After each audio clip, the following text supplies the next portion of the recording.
Hello friends, welcome back to our channel. എല്ലാവർക്കും സുഖമാണെന്ന് വിശ്വസിക്കുന്നു. ഞങ്ങളിവിടെ സുഖമായിട്ടിരിക്കുകയാണ്. അപ്പോൾ ഇന്ന് നമ്മൾ വന്നേക്കുന്നത് ഒരു മാംഗ്ലൂർ ഡിഷാണ്.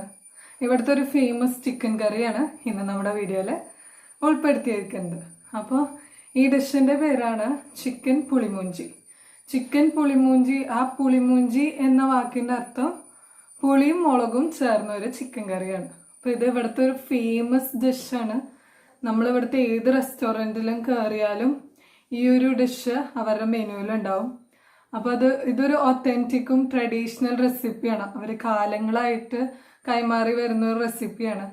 അപ്പോൾ ഇതാണ് നമ്മുടെ ഇന്നത്തെ വീഡിയോ. ഇതൊരു നല്ല കോമ്പിനേഷനാണ്. എല്ലാം ഫുഡ് റേഞ്ചസിൻ്റെ ഒപ്പം, ചോറായാലും ചപ്പാത്തി, നാണ്, പിന്നെ അതുപോലെയുള്ള സംഭവങ്ങളൊക്കെ ആയിട്ട് നല്ലൊരു കിടിലൻ കോമ്പിനേഷനാണ്. വളരെ എളുപ്പത്തിൽ നമുക്ക് തയ്യാറാക്കിയെടുക്കാൻ പറ്റുന്ന ഒരു റെസിപ്പിയാണ്. അപ്പോൾ മാംഗ്ലൂർ സ്പെഷ്യൽ ഡിഷ് പെട്ടെന്ന് തന്നെ നമുക്ക് നമ്മുടെ വീട്ടിൽ തയ്യാറാക്കാം. അപ്പോൾ ഈ വീഡിയോ ഇഷ്ടപ്പെട്ടാൽ ഈ വീഡിയോ ഒന്ന് ലൈക്ക് ചെയ്യുക, കമൻറ്റ് ചെയ്യുക, നിങ്ങളുടെ ഫ്രണ്ട്സും ഫാമിലിയൊക്കെ ആയിട്ട് കണ്ട് ഇഷ്ടപ്പെട്ടാലൊന്ന് ഷെയർ ചെയ്യുക. ചാനൽ ആദ്യമായിട്ട് കാണുന്നവരുണ്ടെങ്കിൽ ആ ചാനലൊന്ന് സബ്സ്ക്രൈബ് ചെയ്യുക. തൊട്ടപ്പുറത്തെ ബെല്ലൈക്കനും കൂടി എനേബിൾ ചെയ്താൽ നമ്മൾ പുതിയ വീഡിയോസ് ഇടുമ്പോഴൊക്കെ അത് നോട്ടിഫിക്കേഷനായിട്ട് നിങ്ങൾക്ക് കിട്ടും. അപ്പോൾ അധികം വൈകിപ്പിക്കാതെ നമുക്ക് നമ്മുടെ ഇന്നത്തെ റെസിപ്പിയായ ചിക്കൻ പുളിമുഞ്ചി എങ്ങനെ തയ്യാറാക്കാമെന്ന് നോക്കാം. ഇന്നുണ്ടാക്കാൻ പോണത് ഒരു ചിക്കൻ കറിയാണ്. അത് മാംഗ്ലൂരിലത്തെ ഒരു ഫേമസ് ഡിഷാണ് ചിക്കൻ പുളിമുഞ്ചി. അതിന് വേണ്ടിയിട്ട് ഞാനൊരു 3/4 കിലോ ചിക്കൻ എടുത്തിട്ടുണ്ട്. അത് ഉപ്പും മഞ്ഞൾപ്പൊടി ഇട്ടിട്ട് മിക്സ് ചെയ്ത് വെച്ചിട്ടുണ്ട്. ഇനി ഇതിലേക്ക് കുറച്ച് സാധനങ്ങൾ വറക്കണം. മുളകൊക്കെ വറുത്തിട്ടാണ് അത് മസാല ഉണ്ടാക്കേണ്ടത്. അത് നമുക്ക് കാണാം. പാൻ ചൂടായിട്ടുണ്ട്. അപ്പോൾ നമുക്ക് ഇതിലേക്ക് ആദ്യം തന്നെ മുളക് വറുത്തെടുക്കണം. മുളക് വറുക്കാൻ ഞാൻ ഇതിൽ ഈ എരിവില്ലാത്ത മുളകുണ്ടല്ലോ, അത് ഒരു 5-8 ഇട്ടിട്ടുണ്ട്. പിന്നെ നമ്മുടെ എരിവുള്ള മുളക് ഒരു 3-4 ഉണ്ട്. ഇത് ആദ്യം തന്നെ ഫ്രൈ ചെയ്തെടുക്കുക.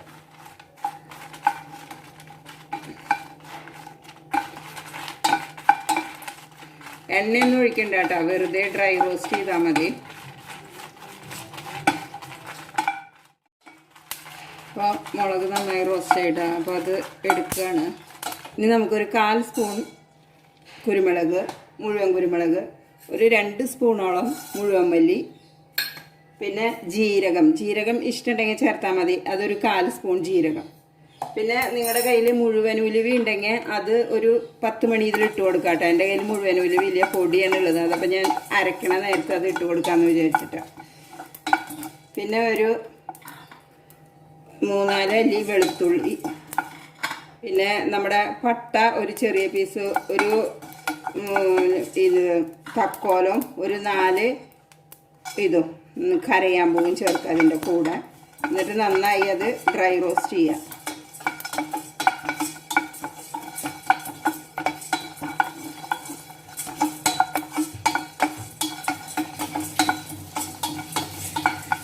നിങ്ങൾക്ക് ഇത് പൊടിയായിട്ട് ചേർക്കണമെങ്കിൽ അതും ചേർക്കുകയൊക്കെ ചെയ്യാം കേട്ടോ, കുഴപ്പമില്ല. ഞാനിപ്പോൾ ഇത് മുഴുവനായിട്ട് എടുത്തു എന്ന് മാത്രം റോസ്റ്റ് ചെയ്യാനായിട്ട്. പൊടി വേണമെങ്കിലും അത് എടുക്കാം. ജീരകം ഇഷ്ടമുണ്ടെങ്കിൽ മാത്രം ചേർത്താൽ മതി, ഇല്ലെങ്കിൽ ചേർക്കണ്ട.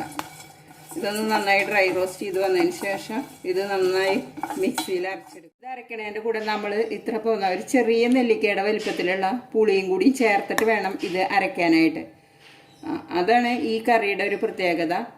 പുളി ചേർത്തിട്ടുള്ള ഒരു ചിക്കൻ കറിയാണ്. മുഞ്ചി എന്ന് വെച്ച് കഴിഞ്ഞാൽ മുളക് നടത്താം. അപ്പോൾ പുളി മുഞ്ചി എന്ന് പറഞ്ഞു കഴിഞ്ഞാൽ മുളകും പുളിയും കൂടിയിട്ടുള്ള ഒരു ചിക്കൻ കറി. അതാണ് ഇതിൻ്റെ മീനിങ്.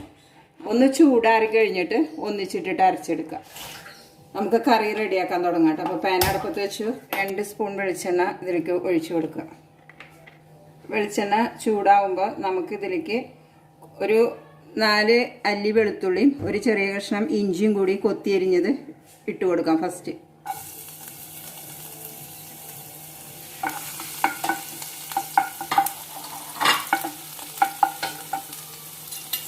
പിന്നെ ഒരു പച്ചമുളക് കീറിയിട്ട് കൊടുക്കാം.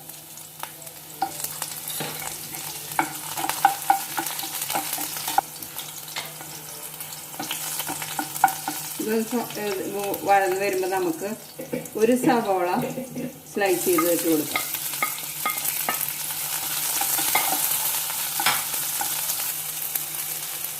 പിന്നെ കുറച്ച് കറിവേപ്പില ഇട്ട് കൊടുക്കുക. ഇതിൽ തേങ്ങ അരച്ച് ചേർക്കില്ലേ ഈ കറിയിൽ, ഇതിങ്ങനെ തന്നെ ഉണ്ടാവുള്ളൂ. തേങ്ങയൊന്നും അരയ്ക്കാത്തൊരു കറി അത്.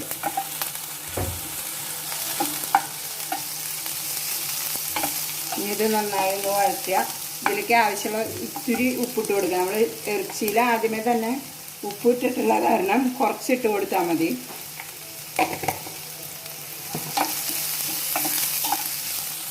ഒരുവിധം വഴന്നൂട്ടാ. ഈ സമയത്ത് നമുക്ക് ചിക്കൻ ഇതിലേക്ക് ഇട്ട് കൊടുക്കാം.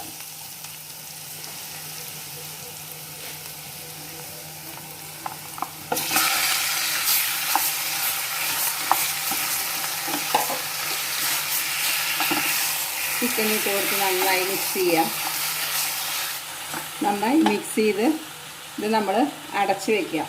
വെള്ളമൊന്നും ഒഴിക്കേണ്ട, ചെറിയ തീയിലിടുക. കുറച്ച് കഴിയുമ്പോൾ ചിക്കനിൽ നിന്ന് തന്നെ വെള്ളം ഇറങ്ങും. ഒരു പകുതി വേവിൻ്റെ അവിടേക്ക് ആകുമ്പോൾ നമുക്ക് ആ അരച്ച് വെച്ചിരിക്കുന്ന മസാല ഇതിലേക്ക് ഒഴിക്കാം കേട്ടോ. അതിനൊക്കെ പകുതി വേവായിട്ട് അപ്പോൾ നമുക്ക് ഈ അരച്ച് വെച്ച മസാല ഇതിലേക്ക് ചേർത്തി കൊടുക്കാം.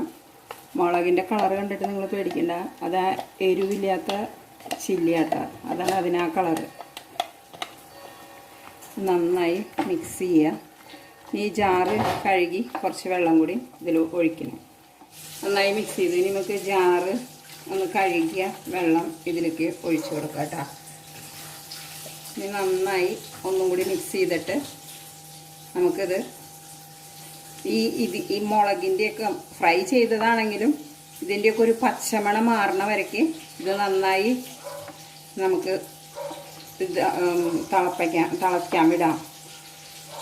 ഒന്ന് ഇങ്ങനെ കുറുകി വരണം, അത് വരയ്ക്ക് ഇത് വെക്കണം കേട്ടോ. അപ്പോൾ ഇത് ഒന്ന് കുറുകട്ടെ മസാലയൊക്കെ. അപ്പോൾ അതോടുകൂടി ഈ മുളകിൻ്റെയൊക്കെ ആ ഒരു പച്ചക്കുത്തൊക്കെ മാറി കിട്ടും ചെയ്യും. അപ്പോൾ ചിക്കൻ പുളിമൂഞ്ചി ഇവിടെ റെഡി ആയി കഴിഞ്ഞു. ഇത് അവരിതൊന്ന് ചെയ്തു നോക്കണം കേട്ടോ. ഒരു വ്യത്യസ്തമായ ചിക്കൻ കറിയാണത്. അപ്പോൾ നല്ല ആവി പറക്കണ ചിക്കൻ പുളിമുഞ്ചി നല്ല ടേസ്റ്റുള്ള ഒരു കറിയാട്ടോ അത്. നിങ്ങളിത് എന്തായാലും ഇത് ഉണ്ടാക്കി നോക്കണം. നിങ്ങൾക്കെല്ലാവർക്കും ഇത് ഇഷ്ടാവാതിരിക്കില്ല. മലയാളികളല്ല, പൊതുവെ മുളകും പുളിയൊക്കെ ഇച്ചിരി അധികം കഴിക്കുന്ന ആൾക്കാരല്ല. അപ്പോൾ അതുകൊണ്ട് എല്ലാവരും ഇത് ട്രൈ ചെയ്ത് നോക്കുക. ലൈക്ക് ചെയ്യുക, ഷെയർ ചെയ്യുക, സബ്സ്ക്രൈബ് ചെയ്യുക, സപ്പോർട്ട് ചെയ്യുക. അപ്പോൾ എല്ലാവർക്കും നല്ലൊരു ദിവസം ആശംസിക്കുന്നു. പിന്നെ ഇതൊന്ന് ടേസ്റ്റ് നോക്കാം. ഞാനിപ്പോൾ ഇതിൻ്റെ ഗ്രേവി മാത്രമായിട്ടാ ടേസ്റ്റ് നോക്കണത്. ചിക്കനൊക്കെ നന്നായി വെന്തിട്ടുണ്ട്. നല്ല സൂപ്പർ ഗ്രേവിയൊക്കെ നല്ല ടേസ്റ്റാണ്. ചോറൊക്കെ കൂട്ടി കഴിക്കാനല്ലേ നല്ല അടിപൊളി സാധനമാണ്. അപ്പോൾ നിങ്ങളെല്ലാവരും ഇത് ട്രൈ ചെയ്ത് നോക്കണം.